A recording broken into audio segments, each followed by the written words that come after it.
کسی کے لیے اتنا بھی مت گر جائیں کہ جس کے لیے گرے ہوں وہ ہی اٹھانے سے انکار کر دے۔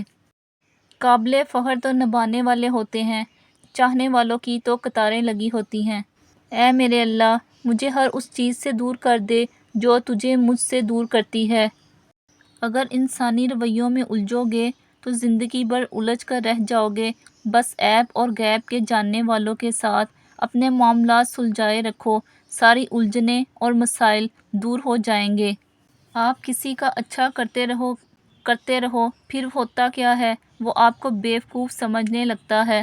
شکر ایسی شے ہے کہ اسے دیکھ کر اور سن کر ہی ہم اپنے اندر مثبت تبدیلی محسوس کرنے لگتے ہیں۔ جب تم آزمائش سے گزر کر اللہ کی رضا میں راضی ہونا سیکھ لیتے ہو، تب اللہ بھی تمہاری ہی چاہت مکمل کرنے کے لیے راضی ہو جاتا ہے۔ شیخ سعدی رحمۃ اللہ نے فرمایا، کسی کو اتنا پیار دو کہ گنجائش نہ چھوڑو، اگر پھر بھی وہ تمہارا نہ بن سکے تو اسے چھوڑ دو، کیونکہ وہ محبت کا طلبگار ہی نہیں بلکہ وہ ضرورت کا پجاری ہے۔ نبی کریم صلی اللہ علیہ وآلہ وسلم نے فرمایا، اللہ سبحانہ و تعالیٰ کے نزدیک سب سے پسندیدہ عمل وقت پر نماز پڑھنا ہے۔ اچھا سوچیں اور اچھا بولیں، کیونکہ بدگمانی اور بد زبانی دو ایسے عیب ہیں جو انسان کے ہر کمال کو زوال میں بدل دیتے ہیں۔ خاموشی اختیار کر لیں مگر گلہ مت کریں، گوشے نشین ہو جائیں مگر اپنا معیار مت گرائیں، عزت نہ ملے تو کنارہ کشی بہتر ہے۔ شراب پی کر سچ لکھنے والے اور نماز ادا کر جھوٹ لکھنے والے کبھی بھی برابر نہیں ہو سکتے۔